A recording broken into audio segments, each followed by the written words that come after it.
Hi guys, welcome back to my channel. Today I'm going to show you how you can turn off the dynamic zoom when you are using a PowerShot. Well, I give you example first. This video made for beginner. So let's start.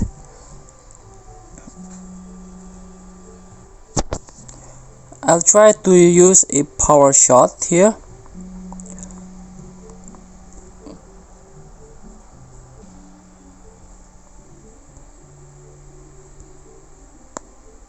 This is the PowerShot zoom.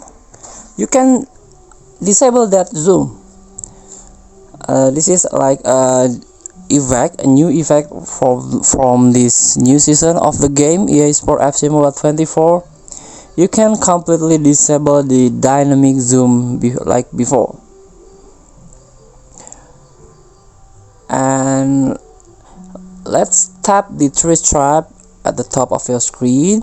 Tap the pause button, go to the gameplay, scroll down, and this one. Enable dynamic camera for PowerShot is the default. Let's turn it off, and the PowerShot zoom is disabled. So please feel free to try. Don't forget to comment, like, and subscribe, and also click the button below. Enjoy the game.